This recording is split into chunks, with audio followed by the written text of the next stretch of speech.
friends, we're back for another episode of What We Read. This is probably our longest What We Read season. That's true. I think. There was a lot of reading done, which is good, right? Because reading goals met. I think that's what we were trying to go for. And that's what we were trying to go for, yes. But did we read everything that we were supposed to read? Probably not. We'll find out. It's still too early to hear. I am going to kick it off by talking about 3 historical romance books that I read. Of course, why because not? apparently I have now fallen back into the historical romance hole, because that's my life now. We're going to start with a newer release. It's Chasing Cassandra by Lisa Kleypas, which came out around the middle of February. This, I think, is the last book in the Ravenel's historical romance series, and it's about Cassandra Ravenel and Tom Severin, who are both obviously characters that have appeared in the other stories. It was so much fun to read this because it was like just a good time. Sometimes when you pick up a book, you just want to enjoy yourself, and that's exactly what happened with this story. It's basically just a delight to watch this romance blossom from beginning to end, and to see the familiar cameos, like the familiar faces of people both from the Ravenel series and from the Wallflower series, just like pop up in this book. It was very entertaining in that regard. I will say that I think like the 2 things that bothered me about it were that even though I know it's usually a topic in historical romance to talk about your appearance and your weight and stuff like that, I felt like it was too constantly mentioned in this story about Cassandra. Like, she's very self-conscious about that, so that part kind of like it sort of took me out of the story a lot. And the other thing was, at the beginning of the book, there's a lot of time jumps, and they're not even small time jumps. They're like months and then months and then months. So both of those things kind of like slightly lessened my enjoyment of the story, but overall I thought it was really fun. It has less action than the last couple of Ravenel books, like in terms of exciting like circumstances that surround their relationship, but I did think it was interesting to see someone, like a man who struggled so much against having any emotions, struggling with his feelings for her, and then this girl being really like she's very firm in who she is and what she wants, and she's like, I'm not gonna give in to you if you can't do this. So it was fun to watch the push and pull and the back and forth of their romance. So that was really fun. I would highly recommend checking that out. The other 2 historical romances I wanted to talk about are part of the same series. Oh, cool. So it is The Duke and I and The Viscount Who Loved Me, which is right here. Both are by Julia Quinn, and they are part of her Bridgerton books. Here's the thing. I read the Bridgerton books like years ago. Like, I think it was like 2009, so like long time ago. I was still in the Philippines then and not blogging or talking about books at all.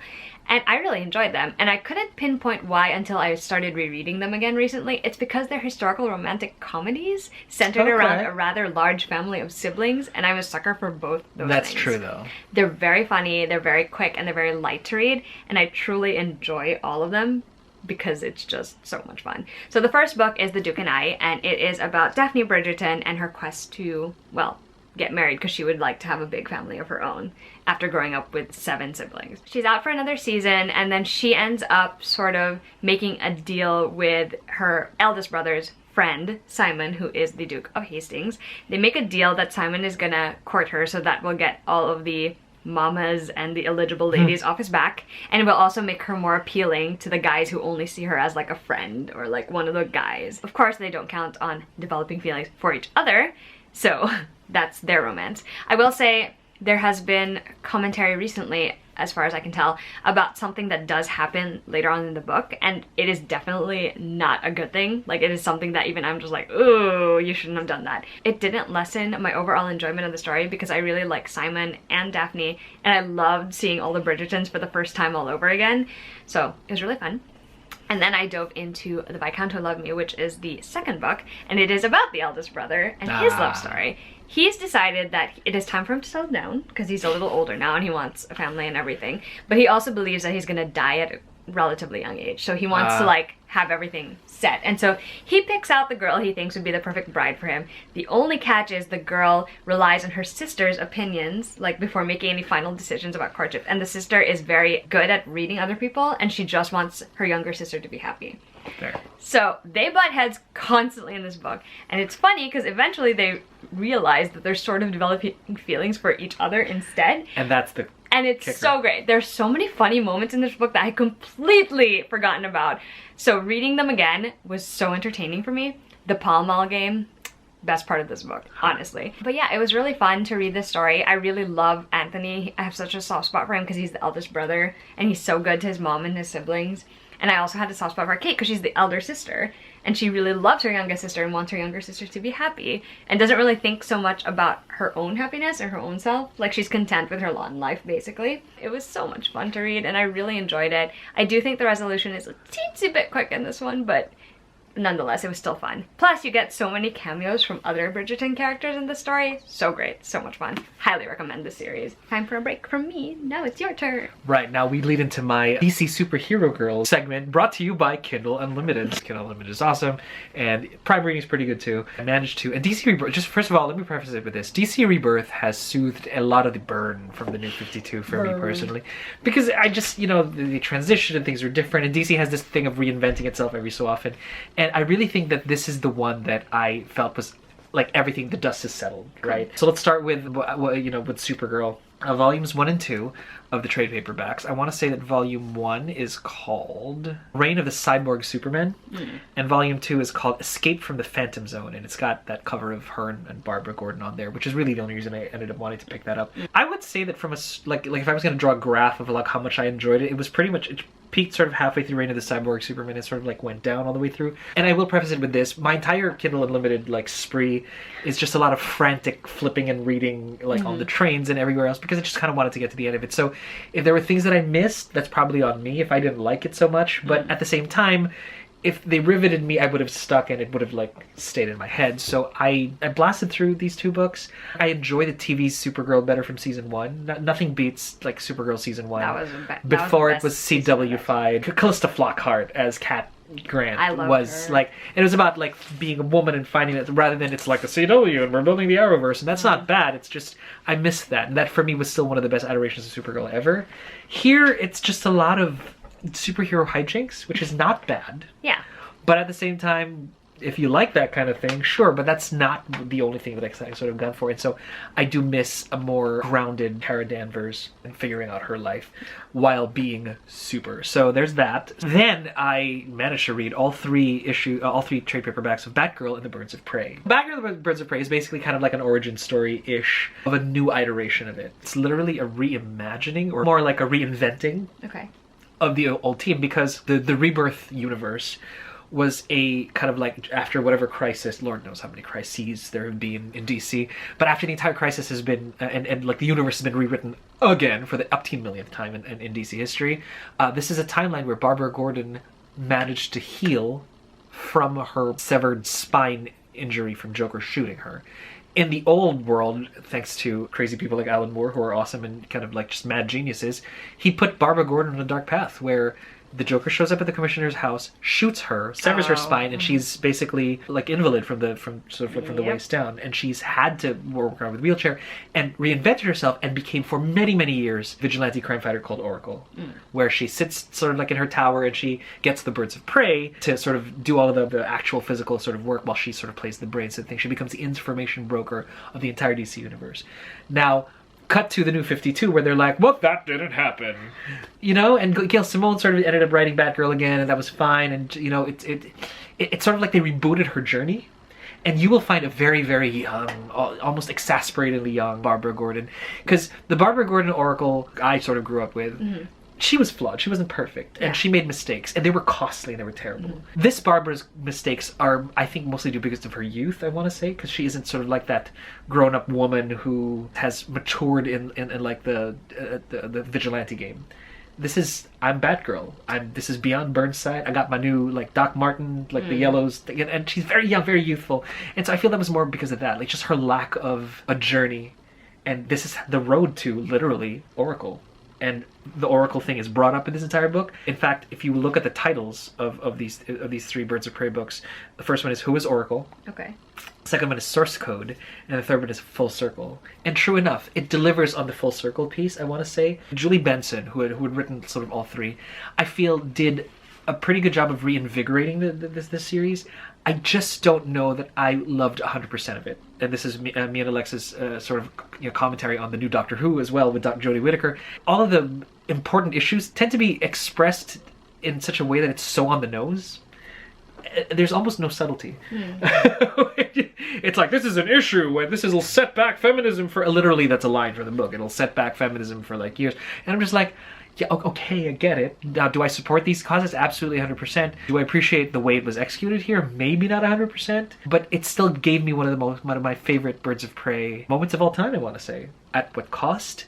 I'll leave you guys to decide to read. Pretty big cost, but I'm like, this is not the way I wanted, like the big giant superhero girl team up.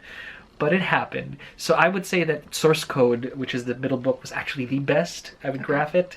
And it's kind of all the way downhill from there, but it does wrap a lot of things up, and it does give me my birds. I'll take it. If this is the like, I'd rather this version than the one in between Gail Simone's run and this. All right, back to me. Now we are going to talk about historical fiction with a little bit of a fantasy twist, and that's The Kingdom of Bach by Marie Lu, which comes out March 3rd, probably already out by the time this video goes up.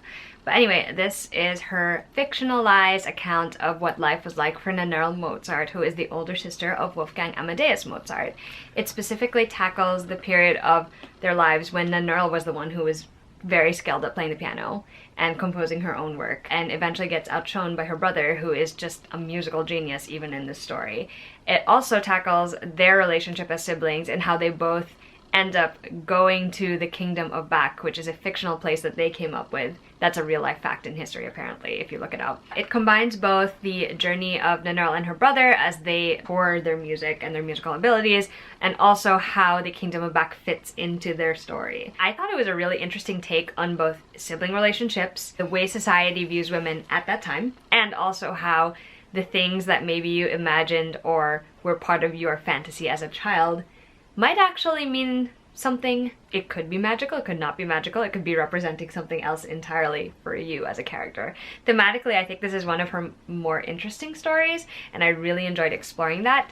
I will say something that I did not realize going into it was that it starts when Nannerl is pretty young, and Wolfgang is also very young, and it follows them for like a couple of years with a lot of time skips. I think it's an interesting take on the Mozart story, and I also love that it has a lot to do with music and imagination and family. It was really good, and I really liked it, and it's something different from Marie Lu, which is all you can really ask from an author you really admire. Now we're gonna jump over into contemporary land. So first we're gonna talk about a book that I really enjoyed, and that's Undercover Bromance by Lyssa Kay Adams. This is the second book in the Bromance book club series. The thing that ties both books together is that the male characters are still part of the Bromance book club. So they read romance novels, they try to learn from them and apply them to real life relationships and situations. That concept alone is like gold already. But this one in particular follows Braden Mack, who is the founder of the book club. He actually does really enjoy reading romance novels, particularly romantic suspense. He ends up teaming up with Liv, who is the sister of the character, the female character in the first book, to take down a celebrity chef who is a serial sex harasser. That's basically their story. They don't particularly like each other, but obviously that changes. I actually had totally forgotten the aspect of the celebrity chef being a serial sex harasser. That part was like, it felt fresh to me, and I think I really enjoyed the way it was tackled. It felt very like romance movie-like to me, which I really enjoyed. And I also really enjoyed being around Liv and Mac, who are two characters that I really liked, and I love seeing their relationship develop too. I'm really excited because there's going to be a third book as well. You'll meet the people who are the main characters in it in this story, so look forward to that. Awesome. And the last book I'm going to talk about in this video is In 5 Years, which is by Rebecca Searle. This book is Rebecca's second, I want to say, adult fiction novel, and it basically centers around a character named Dani. She goes to a job interview, and at the job interview, she's asked the typical question of, where do you see yourself in 5 years? And so Dani is the kind of person who's a bit of a control freak, so she kind of has everything plotted out, down to like the timelines and the minutes and whatever. But when she gets home that day, she ends up having a dream, and in her dream, it feels like it's so real. She's experiencing what her life will be like in 5 years, and it completely derails any ideas that she had of what her life would be like. The book actually time jumps a lot, but it follows the course of her life from when she wakes up again in her normal day-to-day up until we reach that moment that she dreamt about in her 5 years. I actually didn't even know that much. I only knew that it centered around the question, what would your life be like in 5 years? But I actually enjoyed this one a lot. It's a really short book, but it packs a punch so well thematically because it's interesting to see this main character, who I didn't actually really like at first, but I think it's because she reflects a lot of who I used to be. It's interesting to see someone who is so sure of themselves and so sure of what their lives will look like have that appended in a way. Right. And just to watch her have to deal with that and all the other curveballs that life throws at her was really interesting to me. And I really liked seeing how her relationships flourished as well, particularly the one with her best friend. So it was a really good read. Highly recommend checking this one out, which is also out in March, by the way. And those are all the books we're going to talk about in today's What We Read. We hope you enjoyed this video. If you've read any of the books that we have talked about, we would love to hear what you thought of them, whether you agreed or disagreed. If you want to check out more spoilery versions of our discussion, check out our podcast, Fandom Buzz. You can also find us all over other social media down below. And we'll see you guys with another What We Read episode soon. Bye! Bye.